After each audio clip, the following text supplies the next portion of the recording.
People often say that a mother's love is unconditional. For most of my life, I believed that was true. My mother, Carol, was the center of our family. She hosted every holiday dinner, organized every birthday celebration, and somehow always managed to make herself look like the most caring person in every room. Friends admired her, relatives respected her, even strangers seemed drawn to her warm smile and gentle voice. Growing up, I never questioned her intentions. Why would I? She was my mother. So, when my daughter Lily came into our lives, I naturally expected my mother to love her the same way she claimed to love me. At first, everything seemed perfect. The day we brought Lily home, my mother cried tears of joy. She rushed across the living room, wrapped her arms around me, and insisted on holding the baby before anyone else. My granddaughter, she whispered as she rocked Lily gently in her arms. Looking back, I can still remember how proud she looked. At the time, I thought those tears came from love. Now I wonder if they came from something else entirely. For the first few years, my mother played the role of the perfect grandmother. She bought Lily beautiful dresses. She attended dance recitals. She never missed a birthday. Every Christmas morning, she arrived with stacks of carefully wrapped presents and enough excitement to fill the entire house. Everyone praised her. "Your mother adores that little girl," my friends would say, and honestly, I believed them. Lily believed it too. She worshipped her grandmother. Whenever Mom called, Lily would run to answer the phone. Whenever she visited, Lily followed her from room to room like a shadow. Their relationship seemed special, at least from the outside. The first crack appeared when Lily was 6 years old. It happened during a large family barbecue at my aunt's house. The backyard was crowded with cousins, uncles, and grandparents. Children ran through the grass while adults sat beneath a large canopy talking and laughing. Everything seemed normal until I noticed Lily sitting alone. That wasn't like her. Normally, she was the loudest child in any gathering. Curious, I walked over and sat beside her. "Sweetheart, why are you sitting here by yourself?" She shrugged. Her eyes remained fixed on the ground. I don't know. Something felt wrong. I gently brushed her hair behind her ear. "Did someone hurt your feelings?" For a moment she hesitated. Then she looked up at me. "Grandma said some people are real family and some people aren't." My stomach tightened instantly. "What do you mean?" Lily looked confused, the way children do when they're repeating something they don't fully understand. She said family comes from the right blood. For several seconds I couldn't speak. A cold feeling spread through my chest. Because there was something important about Lily that only close relatives knew. She was adopted. My husband and I had adopted her as an infant after years of struggling to have children. To us, she was our daughter in every way that mattered. The moment we held her, she became ours. No paperwork, no biology, and no DNA test could ever change that. But hearing those words from Lily's mouth frightened me. I tried to stay calm. What exactly did Grandma say? Lily frowned while trying to remember. "I don't know. She was talking to Aunt Melissa. Then she told me some families are different." I forced a smile.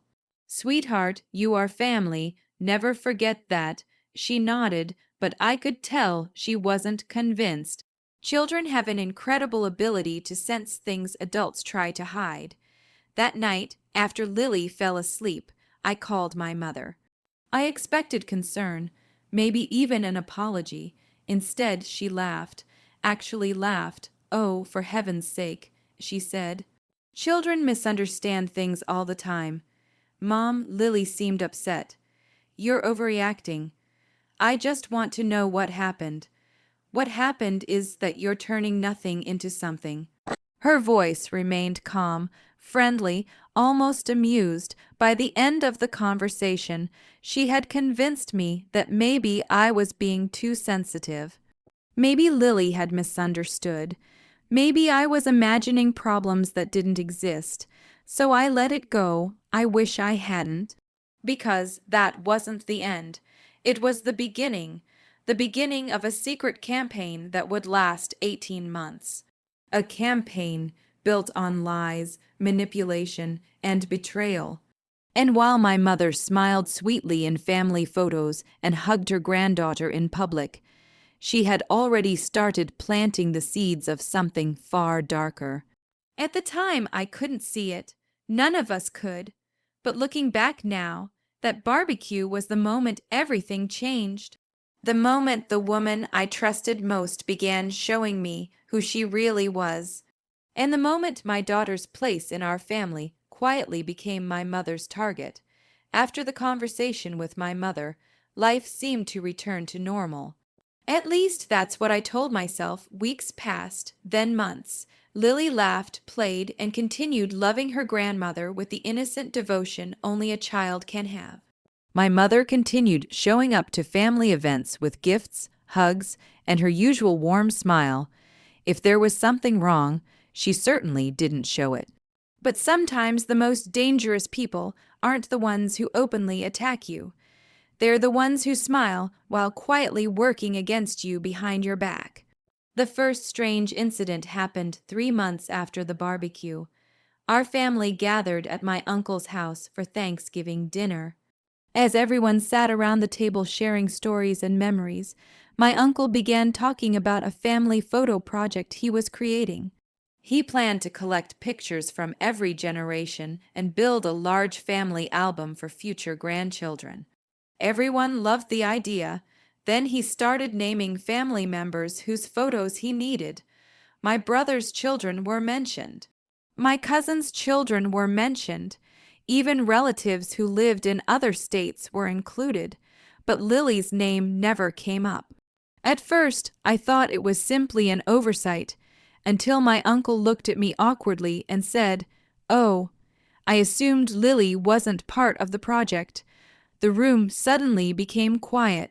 "What do you mean?" I asked. He looked uncomfortable. "Carol told me you preferred not to include her." Carol. My mother. I felt my stomach drop. "I never said that." My uncle's face turned pale.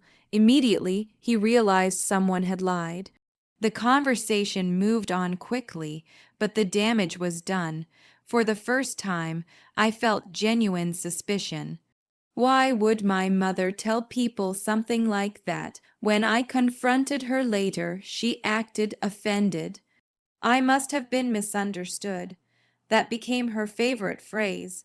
Every time something strange happened, there was always an innocent explanation. Always confusion, always a misunderstanding, never responsibility. Over the following months, similar incidents kept appearing. Family birthday invitations somehow arrived late for us. Group photos were taken without Lily present. Relatives who once seemed close suddenly became distant. Several stopped calling altogether. One cousin even asked me privately whether Lily knew she wasn't really related to everyone. The question shocked me, not because of what was asked, but because of where it must have originated. Someone was talking. Someone was spreading ideas. Someone was carefully shaping the way others viewed my daughter. And deep down, I already knew who. The realization became impossible to ignore during Christmas. Every year, our family exchanged personalized ornaments featuring children's names. It was a tradition that had lasted decades. When everyone opened their gifts, each child received one. Every child except Lily. My daughter sat quietly watching her cousins admire theirs. The disappointment on her face broke my heart. My mother immediately stepped in. "Oh dear, they must have forgotten." Forgotten. The word sounded innocent. But by then I had started noticing a pattern. Too many accidents, too many omissions, too many situations where Lily was somehow left out. A few weeks later, I accidentally discovered the truth. One evening, my cousin Melissa called me. She sounded nervous, almost frightened. There's something you need to know. For nearly an hour, she explained everything. Over the previous year, my mother had been speaking privately with relatives, not once, not twice, dozens of times. She told people that Lily's adoption made family relationships complicated. She suggested that family traditions should focus on biological descendants. She repeatedly referred to Lily as different and never openly cruel, never direct enough to be quoted easily, just enough to plant doubt, just enough to influence opinions, just enough to slowly separate Lily from everyone else. The more Melissa talked, the more horrified I became. This wasn't random behavior. This wasn't carelessness. This wasn't misunderstanding. It was a strategy, a calculated campaign. My mother wasn't making mistakes. She was building a narrative, one conversation at a time, one relative at a time, one lie at a time. For 18 months, she had been quietly rewriting our family's story. A story where my daughter didn't fully belong. A story where blood mattered more than love. A story where Lily's place could eventually be erased altogether. That night I couldn't sleep. I sat alone in the dark staring at old family photographs, pictures of birthday parties, Christmas mornings, summer vacations. Mom appeared in nearly every image, smiling proudly beside Lily. Anyone looking at those photos would see a loving grandmother. Nobody would see the manipulation hiding underneath. Nobody would see the conversations happening behind closed doors. Nobody would see the poison slowly spreading through the family. And perhaps that was the cruelest part. The woman attacking my daughter wasn't acting like an enemy. She was acting like family, which made the betrayal hurt even more. As dawn approached, I reached a painful conclusion. The grandmother Lily adored didn't really exist. She was a mask, a performance. And behind that mask stood a woman willing to spend 18 months trying to convince an entire family that an innocent little girl didn't belong. What I didn't know yet was just how far she was willing to go, because the conspiracy was bigger than I imagined.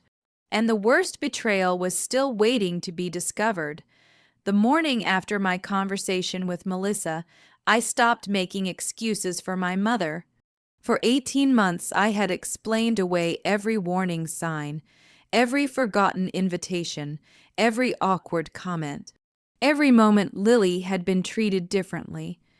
I kept telling myself there had to be another explanation because accepting the truth felt impossible. What kind of grandmother deliberately targets her own grandchild? What kind of mother betrays her own daughter? Unfortunately, I was about to find out. Instead of confronting my mother immediately, I decided to do something I had never done before. I started paying attention, really paying attention, every phone call, every family gathering, every conversation, every suspicious detail. I began keeping notes on my laptop. At first, there wasn't much, a strange comment here, an uncomfortable interaction there, but within a few weeks, a pattern emerged. The same names appeared repeatedly. The same relatives seemed influenced by the same ideas, and somehow, every road led back to my mother. One afternoon, my aunt accidentally forwarded me an email chain she hadn't meant to send. As I read through the messages, my hands started shaking. There, in black and white, was proof that my mother had been discussing Lily with multiple family members. She wasn't openly demanding Lily's exclusion. That would have been too obvious. Instead, she used carefully chosen language. We need to think about preserving the family bloodline. Future generations may value biological connections. Some traditions should remain within direct descendants. The words seemed harmless at first glance, but the meaning was clear, and everyone involved understood exactly who she was talking about. My daughter, I saved every email, every message, every screenshot For the first time, I had evidence. But what I discovered next was far worse. A month later, my cousin Daniel invited me for coffee. The moment I sat down, I knew something was wrong. He looked nervous, uncomfortable, almost guilty. After several minutes of silence, he finally spoke. "Your mom asked me something last year." "What?" He swallowed hard. "She wanted support for changing Grandpa's inheritance documents." I stared at him. "What are you talking about?" Daniel looked down at the table. "She wanted family assets protected for biological descendants." For several seconds, I couldn't process what he was saying. Then the meaning hit me. My mother wasn't simply trying to isolate Lily emotionally. She was trying to exclude her financially as well. She wanted to ensure that if family property, heirlooms, or inheritance passed through future generations, Lily would receive nothing. Absolutely nothing. Not because she had done anything wrong, not because she wasn't loved, simply because she had been adopted. The realization left me speechless. The cruelty of it was almost unbelievable. Lily was only a child. A little girl who loved drawing pictures, eating ice cream, and reading bedtime stories, yet somehow my mother viewed her as a threat. A mistake, someone who could be erased. That night I cried harder than I had in years, not for myself. For Lily, because children deserve protection from the world. They should never need protection from their own family. The next breakthrough came unexpectedly. My mother made a mistake. For 18 months she had been careful. Careful people eventually become confident.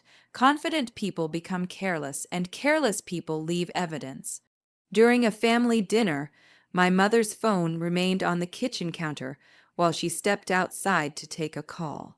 A message appeared on the screen. Normally, I would never look, but after everything I had learned, I couldn't ignore it. The preview revealed enough. Once the family tree is finalized, there won't be any confusion about Lily's place. Family tree. Again, the same project Melissa had mentioned months earlier, the same project that seemed increasingly suspicious. Later that week, I managed to obtain a draft copy through another relative. When I opened the document, my heart broke. Generation after generation appeared on the pages. Photographs, birth records, names, histories, memories. Entire branches of the family were documented in detail, but Lily wasn't there, not once, not a single photograph, not a single mention, not even a footnote. It was as if she had never existed, as if she had never been part of our family at all. I stared at the pages for nearly an hour. The omission wasn't accidental. It was deliberate, systematic. Complete, and suddenly everything made sense: the comments, the invitations, the gossip, the inheritance discussions. The whispers, the exclusions, the family tree, all of it served one purpose.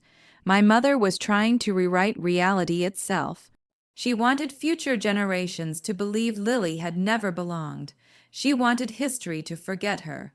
But she had underestimated one thing: a mother's determination to protect her child.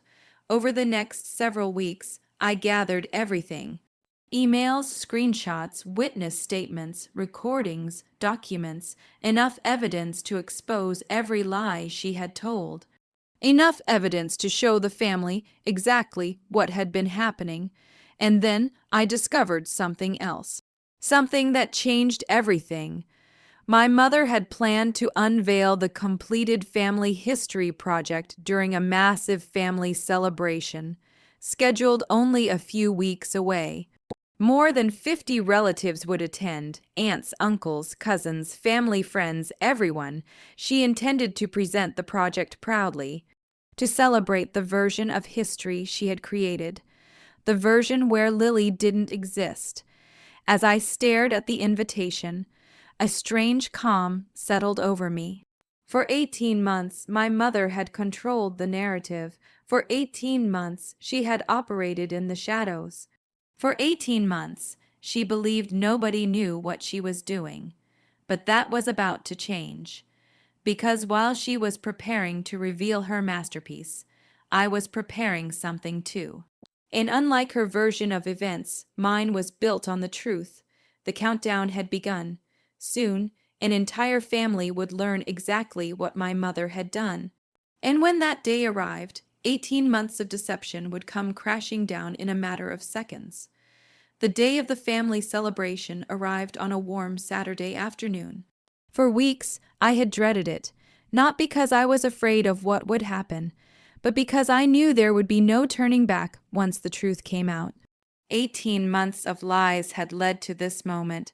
18 months of manipulation, whispered conversations, and calculated cruelty. And now the woman responsible was preparing to celebrate her success. The event was held in a large banquet hall rented by my mother. Nearly every branch of the family had attended.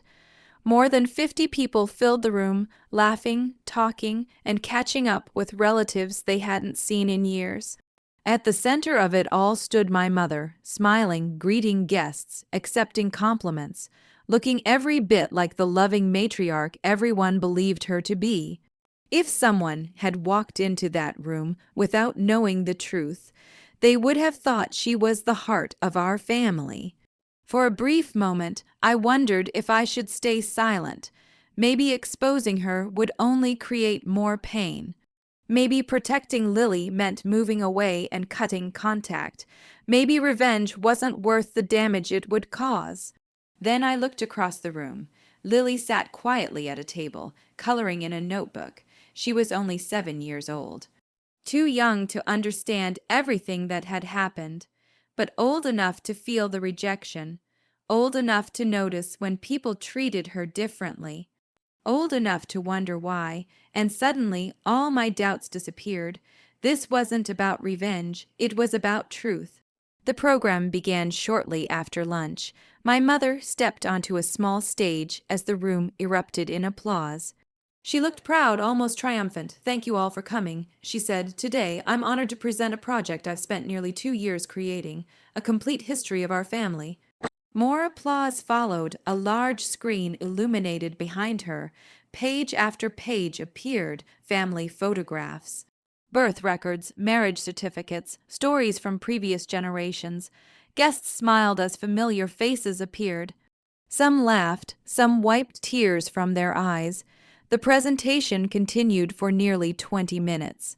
And exactly as I expected, Lily was nowhere, not one photograph, not one mention, not one page acknowledging her existence. My mother had done it. She had publicly erased my daughter from our family's history. When the presentation ended, the room erupted into applause once again. My mother stood proudly soaking in the praise. Then I stood up. The applause slowly faded. A strange silence settled over the hall. Every eye turned toward me. My mother's smile faltered.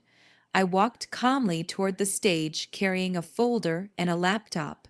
"Before everyone leaves," I said, "I think there's another part of this story that deserves to be told." My mother's face immediately lost color. "What are you doing?" she asked nervously. I looked directly at her, telling the truth. The room became completely silent. You could hear a pin drop. I connected my laptop to the projector. The first screenshot appeared on the screen. An email from my mother discussing protecting biological descendants. Confused murmurs spread through the audience. Then came another message, and another, and another. Private conversations, emails, texts, witness statements. Every piece of evidence carefully documented. The room's mood changed with every slide. Smiles disappeared. Confusion turned into shock. Shock turned into disbelief. Then came the recordings. My mother's own voice echoed through the speakers. Clear, undeniable. "I don't consider Lily real family." A gasp swept through the hall. Several relatives covered their mouths.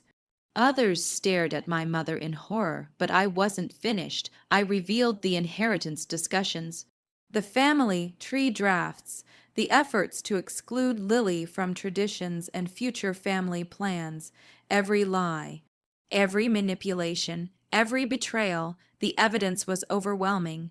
There was no explanation that could save her, no excuse that could justify what she had done. Then came the moment that changed everything. For 18 seconds, nobody spoke. Nobody moved, nobody even seemed to breathe. 18 seconds, the exact amount of time it took for 18 months of deception to collapse. People looked at my mother differently now, not as the loving grandmother she pretended to be, but as the architect of a cruel campaign against a child. The silence finally broke when my uncle stood up. "I can't believe you did this." Then my aunt began crying. Another cousin shook his head in disgust. One by one, family members turned away from her. The support she expected never came. Because truth has a way of stripping away illusions, and without those illusions, all that remained was the reality of her actions. My mother looked around desperately, searching for allies, searching for someone to defend her. No one did. For the first time in her life, she stood completely alone. Then something happened that I will never forget. My uncle walked over to Lily. He knelt beside her chair and gently handed her a framed photograph that had been displayed during the event. "It was a family picture taken years earlier. You're part of this family," he said softly. Others followed. Aunts hugged her. Cousins apologized. Relatives who had unknowingly believed my mother's lies promised to do better. Within minutes, the little girl my mother had spent 18 months trying to erase was surrounded by love. Real love, the kind that doesn't depend on blood, the kind that doesn't need conditions, the kind that chooses people and never lets them go. My mother watched it all happen, and in that moment, she finally understood the truth. She hadn't erased Lily. She had erased herself. Over the following months, family relationships changed forever. The Family History Project was rebuilt from the beginning. This time, Lily appeared exactly where she belonged, in photographs, in stories, in records, in memories, and most importantly, in people's hearts. As for my mother, the consequences were unavoidable. Trust takes years to build and seconds to destroy. She had spent 18 months creating lies and 18 seconds destroying her own reputation. But the greatest ending came one evening several months later. Lily handed me a drawing she had made at school. It showed our entire family standing together holding hands. Nobody was crossed out. Nobody was missing. At the top, she had written 5 simple words: "This is where I belong." I smiled as tears filled my eyes. Because after everything we had endured, my daughter finally understood something my mother never did. Family isn't defined by blood. Family is defined by love, and love will always be stronger than hate.